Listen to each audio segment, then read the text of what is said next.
नमस्कार दोस्तों। अगस्त क्रांति आप सभी जानते होंगे, सभी भली भांति परिचित होंगे इस अगस्त क्रांति से। 8 अगस्त 1942 का दिन, डू और डाई का स्लोगन, अंग्रेजों के खिलाफ सभी का एकजुट होना, यह अपने आप में मोस्ट इंपॉर्टेंट पार्ट है इंडियन मॉडर्न हिस्ट्री का। तो किस तरीके से अगस्त में भी हमें मॉडर्न जमाने में कुछ क्रांतियां दिखाई दी। तो मेरा नाम है संदीप और आप देख रहे हैं स्टडी दर्पण। क्रांति, सबसे पहले क्रांति की बात की जाए तो what is the meaning of क्रांति। जो क्राउड है जब वो नेगेटिव में आ जाए तो उसे हम मॉब कह देते हैं। ठीक वैसे ही जब वो पॉजिटिव में आ जाए और जिसके रिजल्ट हमें फ्यूचर में पॉजिटिव दिखाई दे तो ये वर्ड क्रांति का रूप ले लेता है, जिस इंसिडेंट से लोगों की फ्यूचर में सोच बदले, एक बड़ा परिवर्तन आए, बल्कि वो पल जो आने वाली पीढ़ियों के लिए मेमोरेबल या माइलस्टोन साबित हो। ठीक ऐसे ही अगस्त क्रांति इन तुच्छ तथाकथित जो अपने आप को साधु बोलते हैं, इनके खिलाफ भी हुई जब इन पर कानून का डंडा चला, क्योंकि कानून का डंडा सबसे ऊपर है और होना भी चाहिए। अब बात आती है आखिर भक्त आई मीन्स इनके फॉलोवर्स इतनी तादाद में बढ़ कैसे सकते हैं या बढ़ कैसे जाते हैं।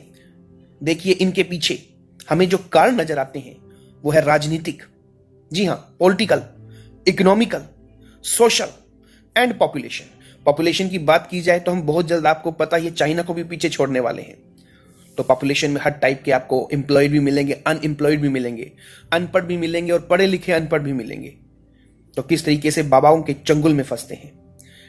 लेकिन कई बार हम गरीबों के साथ साथ एलीट क्लास भी देखने को मिलती है। जब एलीट क्लास इनसे जुड़ती है तो अपने आप बाबाओं की जो फैन फॉलोइंग है उसका जो ग्राफ है वो धीरे धीरे बढ़ने लग जाता है और फिर शुरू होता है पॉलिटिकल मुद्दा। आखिर नेता लोगों को भी वोट बैंक दिखना शुरू हो जाता है। एनीवे, हम भी इसे अक्षय कुमार के नॉन पॉलिटिकल किस्से की तरह ही लेंगे, अर्थात पॉलिटिकल की बात नहीं करेंगे या किसी पार्टी से रिलेटेड हम बात नहीं करेंगे। जी हां, आज हम इन बाबाओं के जो इन्फ्लुएंस है, चाहे वो सामाजिक पक्ष हो, आर्थिक पक्ष हो, राजनीतिक पक्ष हो, इससे अलग बात करेंगे कि आखिर किस तरीके से इनकी फैन फॉलोइंग ऐसे बढ़ती है और ये बुद्धिमान लोगों को भी अपने मायाजाल में फंसाना शुरू कर देते हैं। इसके पीछे जो सबसे बड़ा रीजन है वो है चमत्कार, मिरेकल। जी हां, अगर कर्मा की बात की जाए या यूनिवर्सल लॉ की बात की जाए तो चमत्कार कभी हो ही नहीं सकते। चमत्कार कभी होते ही नहीं, क्योंकि चमत्कार का अर्थ होता है जीवन के नियम के विपरीत कुछ होना, जो कि इम्पॉसिबल है, जो कि असंभव है। जीवन का नियम, रूल ऑफ लाइफ क्या है? परमात्मा के विपरीत आखिर कुछ कैसे हो सकता है? जो भी होगा वो उसके अनुकूल होगा। हां, तुम्हारी समझ में ना आ सके ये बात कुछ और है, या तुम्हें ये चमत्कार लगे ये बात कुछ और है। लेकिन चमत्कार ना कभी हुए ना कभी होंगे, लेकिन तुम्हारे ज्ञान का शोषण किया जा सकता है, जो इन गुरुओं या संतों द्वारा किया जाता था और किया जाता है, किया जाता रहेगा। ये फ्यूचर की चीजें हैं। सत्य साईं बाबा को ही देख लीजिए, जब वो राख निकालते थे या मुंह से गोल्ड की चेन या मुंह से स्विस वॉच, रिस्ट वॉच जिसे हम कहेंगे, वो निकाला करते और लोग तो बेवकूफ हैं, इसे ही चमत्कार मान लिया करते। और हमारी सरकार को ही देख लो, तस्करों को तो पकड़ती है बट सत्य साईं बाबा की ओर कभी ध्यान नहीं दे पाई। ये तो फुल तस्करी हुई। स्विस घड़ी इंडिया में बिना किसी ड्यूटी के, वो भी फ्री में लोगों को दे दी जाती। लोगों को ही देख लो, राख को विभूति कहेंगे, कैसे मूड लोग हैं। आपको पता है कि चमत्कार गढ़े जाते हैं क्योंकि मूर्खों को इन्फ्लुएंस करने के लिए कोई और तरीका नहीं है। जीसस की बात की जाए, जीसस, जी हां, क्रिश्चियन का आप भली भांति जानते होंगे। जीसस ने मुर्दों को जीवित कर दिया, हालांकि खुद कभी सूली से अपने आप को बचा ना सके। जीसस ने अंधों को आंखें दी, लेकिन जो उन्हें सूली पर चढ़ा रहे थे उन्हें अंतर्दृष्टि ना दे सके।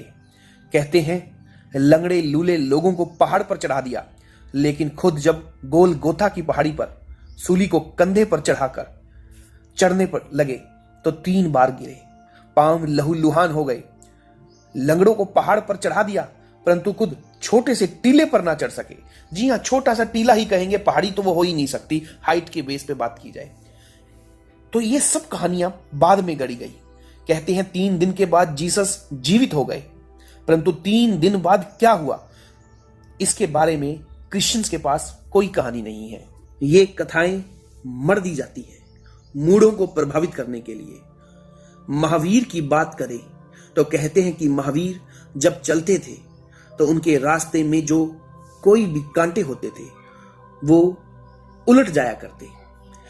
अब बात की जाए, इतनी अकल तो फूलों को नहीं होती तो कांटों को खाक होगी, बल्कि यहां पर बात की जाए आदमियों को ही नहीं होती तो कांटों को खाक होगी। अगर ये सच है तो जिस आदमी ने महावीर के कान में कीले ठोके थे वो कीले उठकर उसी आदमी के कान में क्यों नहीं ठुक गए। ऐसे यहां पर बात की जाए महात्मा बुद्धा की, जी हां, ऐसे ही महात्मा बुद्ध की बात की जाए तो बुद्ध पर जब वह पहाड़ पर तप कर रहे थे, जी हां, जब महात्मा बुद्ध पहाड़ पर तपस्या कर रहे थे तो उनके ऊपर उनके दुश्मनों ने एक चट्टान का टुकड़ा गिराया। कहते हैं चट्टान को ऐसे गिराया गया कि वो सीधे बुद्ध पर ही जा गिरे, परंतु बुद्ध को वह बिना छुए चली गई। अगर ये सच है तो जहर वाले खाना, क्योंकि आप सभी को पता होगा महात्मा बुद्ध की डेथ पॉइजन वाले खाने से हुई, तो अगर ये सच है तो जहर वाला खाना खाने से बुद्ध की मृत्यु कैसे हो गई। अगर चट्टान में इतनी अकल थी तो विष क्यों अमृत ना बन गया। चलो अमृत तो छोड़ो, उसने जो उसका प्रभाव था वो कैसे कम ना हुआ। तो ये बात आती है, हम यहां पर ये बात नहीं कह रहे महावीर जी कोई छोटे आदमी थे या बुद्ध छोटे थे या जीसस छोटे थे, वो अपने आप में बहुत बड़े आदमी थे जिन्होंने इतने बड़े बड़े काम कर डाले।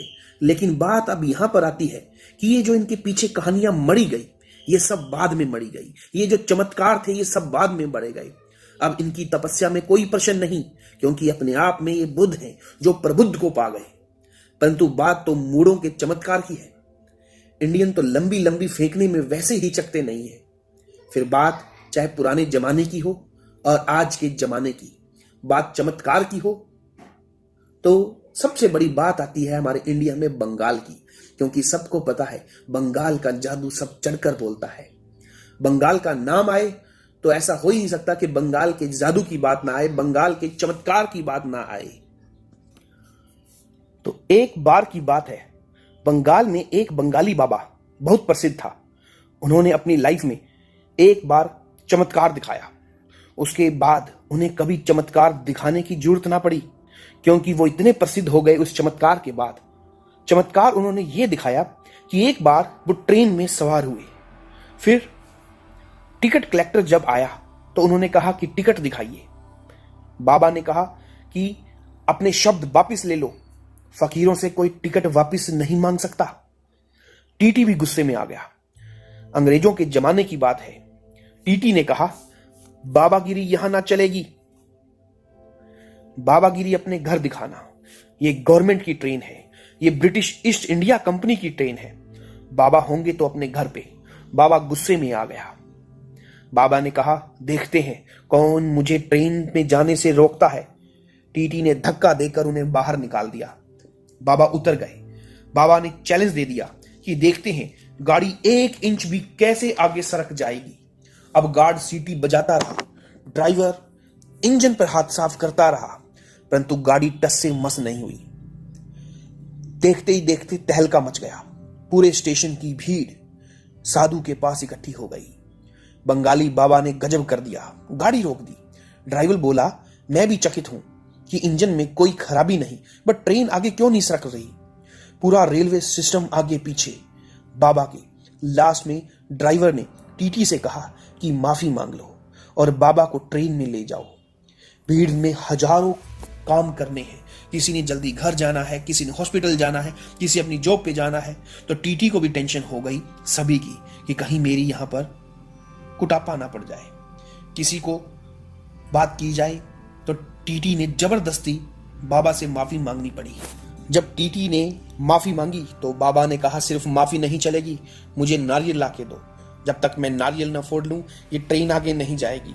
लास्ट में नारियल फोड़ा गया, फूल चढ़ाए गए।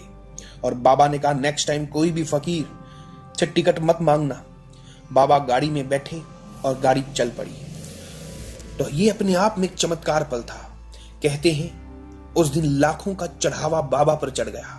बाबा ब्रिटिश पीरियड में ही लखपति बन गया। लेकिन बाबा थोड़ा ईमानदार था। जिंदगी भर लोग पूछते रहे कि आखिर राज क्या है, ट्रेन अपने आप कैसे चल पड़ी। बाबा ने कभी राज नहीं खोला, लेकिन मरते समय जब लोगों ने उससे पूछा तो उसने सच बता दिया। सच बात यह बताई कि उसने बोला टीटी, गार्ड, ड्राइवर, इन तीनों को मैंने रिश्वत दी थी।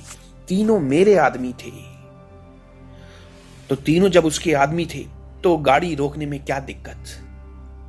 तो ये अपने आप में बहुत बड़ी बात है कि किस तरीके से झूठे चमत्कार से लोगों को प्रभावित किया जाता है और अपनी बड़ी बड़ी फैन फॉलोइंग खड़ी की जाती है। तो कहने का मतलब है कि चमत्कार कभी नहीं हुए थे, ना ही कभी हुए। ये जो संत हैं या बड़े बड़े प्रबुद्ध लोग हैं, इनके बाद कहानियां मढ़ी गई। क्योंकि प्रकृति के नियम की बात की जाए, यूनिवर्सल लॉ की बात की जाए, तो ये सब चमत्कार प्रकृति के नियम के खिलाफ है। तो कहने का मतलब है कि चमत्कार कभी नहीं हुए थे, ना हुए हैं और ना होंगे। बल्कि कहें कि मूढ़ों के दम पर बाबा तो ये बन जाते हैं, लेकिन शैतानी दिमाग इन्हें फंसा जाता है। इसीलिए कर्म प्रधान बनो। चमत्कार के चक्कर में बिना मेहनत के, बिना स्ट्रगल के कोई ऊपर नहीं जा सकता। ये सोचना भी बेमानी होगी। फिर आपको बाबाओं का अंत तो पता ही है, और इनके साथ वर्तमान में क्या हो रहा है ये भी आपको पता है। लेकिन बात की जाए इन बाबाओं की, तो इन बाबाओं को किस तरीके से जनता अपना भगवान मान लेती है, और बाद में जब इसका रिजल्ट दिखता है तब तक कहानी बदल चुकी होती है, टाइम जा चुका होता है। तो हमेशा कर्म प्रधान बनो। अब बात आती है अगस्त क्रांति की। तो यहां पर जो हमें सबसे बड़ी चीज देखने को मिली कि जो ये क्रांति दिखी, ये जो परिवर्तन दिखा, ये अगस्त महीने के आसपास ही दिखा। चाहे बाबा राम रहीम की बात हो 25 अगस्त की, या आसाराम की बात हो तो अगस्त के महीने के आसपास ही इन पर भी डंडा चला कानून का, या रामपाल की बात हो, ये सब अगस्त महीने के आसपास ही इस दौर से गुजरे। और जब लोगों का पूरा हजूम इनके खिलाफ हुआ, वो बात अलग है, कुछ इनके फॉलोवर हमेशा साथ रहे, लेकिन मैक्सिमम जनता जब इनके खिलाफ हुई तो अपने आप एक क्रांति में ये चीजें बदलनी शुरू हो गई। और आज लोगों को इनकी वास्तविकता पता चली है। इतनी वास्तविकता कि इसके ऊपर एक आश्रम मूवी भी आई। तो किस तरीके से हमें जो चेंजेस नजर आए, और लोगों को चमत्कार सिर्फ अपने एक्शन पे होना चाहिए, क्योंकि आपका एक्शन ही आपकी लाइफ में चमत्कार रूपी जो परिवर्तन है वो ला सकता है, ना कि ये बाबा। तो आपको ये वीडियो कैसा लगा जरूर कमेंट कीजिए, शेयर कीजिए एंड सब्सक्राइब कीजिए। ये एक एजुकेशन टाइप का ही पार्ट था, ताकि हर लोगों को अपनी एक्शंस के बारे में पता चले, आपका कर्म के बारे में पता चले, क्योंकि हम कर्म प्रधान देश से ताल्लुक रखते हैं और आपको अपने एक्शन में ही सच्चाई दिखनी चाहिए, ना कि किसी चमत्कार में। तो आपको ये वीडियो कैसा लगा जरूर कमेंट कीजिए, शेयर कीजिए एंड सब्सक्राइब कीजिए। मिलते हैं हम अपने नेक्स्ट वीडियो में, तब तक के लिए गुड बाय।